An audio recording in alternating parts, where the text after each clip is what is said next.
Hello students, today's topic is features and problems in Indian agriculture. Let's start. Indian agriculture is a vital part of the country's economy, employing a large portion of the population and contributing significantly to its GDP. So here are some features of the Indian agriculture. First one, subsistence farming. Many farmers in India practice subsistence farming, meaning they grow crops primarily to feed themselves and their families with little or no surplus for sale. तो subsistence farming उसके नाम से समझ में आ रहा है. Subsistence मतलब जो भी फार्मर ने ग्रो किया वो अपनी बेसिक नीड्स को फुलफिल करने के लिए यूज कर लिया. ठीक है, फार्मर ने जितना भी ग्रो की क्रॉप्स वो सारी की सारी उसने अपनी ही बेसिक नीड्स की फुलफिलमेंट के लिए उसने यूज कर लिया. And basically and just a second, no crop left for commercial purpose. commercial purpose in the sense कि कुछ भी उसके पास नहीं बचा लास्ट में मार्केट में सेल करने के लिए, मार्केट में सेल करने के लिए.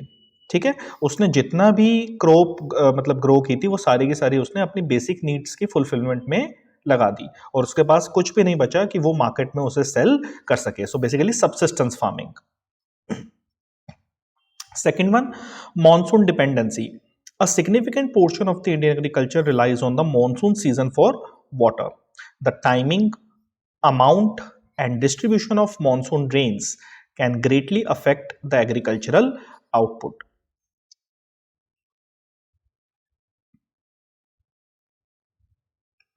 Next one, we have diverse crops. India's varied climate allows for a wide range of crops, including rice, wheat, cotton, tea and spices which are grown across different regions of the country.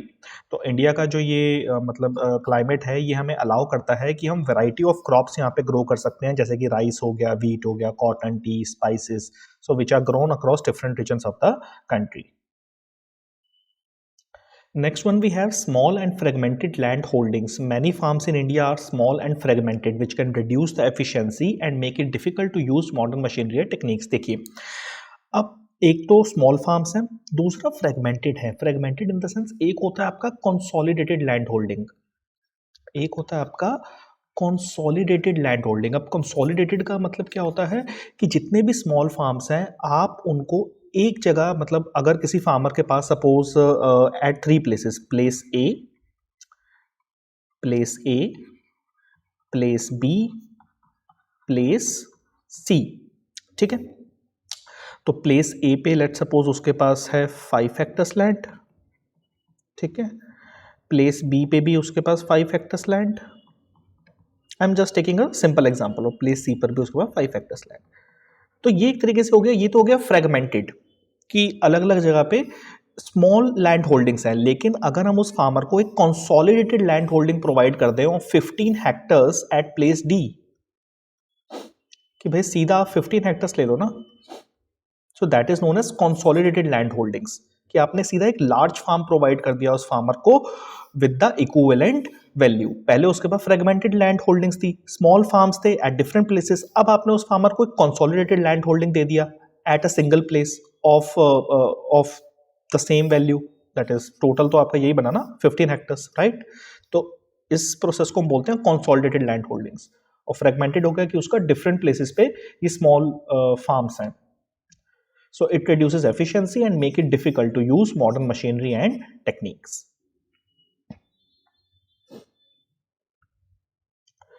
Next one, we have labor intensive. So due to the small size of farms and the economic conditions, Indian agriculture is largely labor intensive rather than mechanized. देखिए, दो तरीके की techniques होती हैं. एक होता है labour intensive जहाँ पे हम लेबर का यूज़ ज़्यादा करते हैं और मशीनरी का यूज़ कम करते हैं. एक टेक्निक होती है कैपिटल इंटेंसिव, एक टेक्निक होती है आपकी कैपिटल इंटेंसिव. तो कैपिटल इंटेंसिव में हम मशीनरी का यूज़ ज़्यादा करते हैं, मतलब use of machinery, okay, and less of labour, और लेबर का यूज़ कम करते हैं, तो उसे हम कहते हैं कैपिटल इंटेंसिव टेक्निक। अब क्योंकि हमारे इंडिया में लेबर बहुत ज़्यादा है, और अगर हम देखें due to the small size of farms भी, मतलब जो फार्म का साइज है वो भी स्मॉल है, तो इंडियन एग्रीकल्चर जनरली अभी लेबर इंटेंसिव है rather than mechanised, rather than capital intensive. Now, let's start with problems in Indian agriculture. Water scarcity. Irregular and insufficient monsoon rains can lead to severe water shortages affecting the crop yields. Overuse of groundwater for irrigation is also leading to a decline in water levels. अब water scarcity तो है, ये तो हमको पता है। तो irregular और insufficient monsoon rain की वजह से water shortage होता है, जिसकी वजह से it negatively affects the crop yields। और groundwater का भी overuse हो रहा है for the irrigation purpose, जिसकी वजह से there is a decline in water levels। एक है lack of modern technology, because many farmers do not have access to modern technology and farming methods which limit their productivity and the quality of crops. अब काफ़ी सारे farmers ऐसे हैं जिनके पास modern technology नहीं है, या जिनको उन मॉडर्न टेक्नोलॉजी को ऑपरेट करना नहीं आता, उनके पास वो स्किल सेट नहीं है, या उन्हें वो मॉडर्न फार्मिंग मेथड्स नहीं पता, जिसकी वजह से उनकी जो प्रोडक्टिविटी है वो लिमिट हो जाती है यहाँ पे, it and it limits the quality of crops.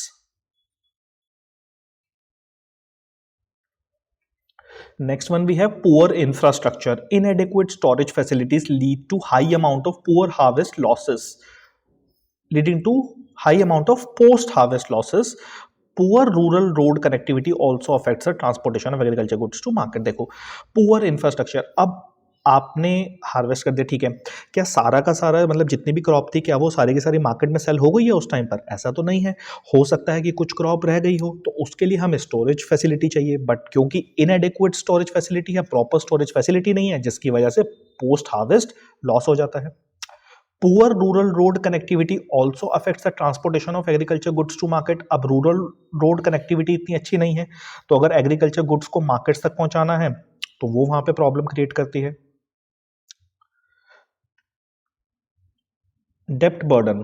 Farmers often rely on loans to buy seeds, fertilizers, and equipment. Crop failures can lead to an inability to repay loans, trapping the farmers in a cycle of debt.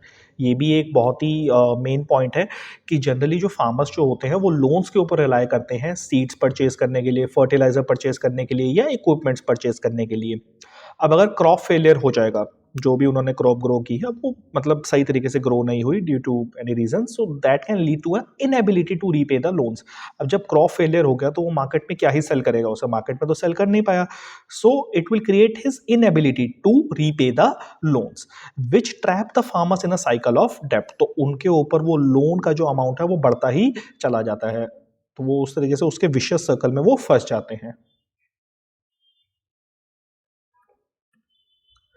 Market fluctuations. Farmers frequently face fluctuations in the market prices for their crops, which can lead to significant financial instability।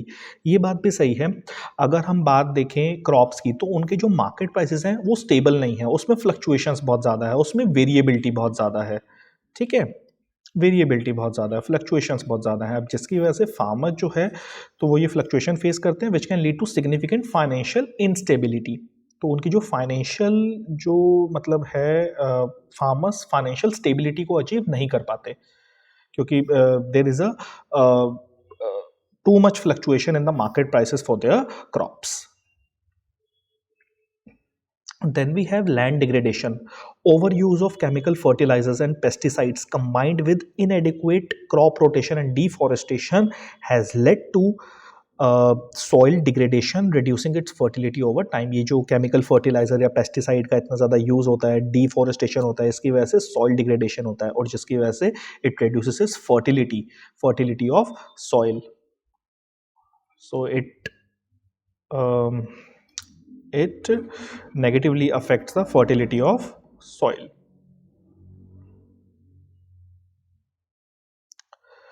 So that's all from my side.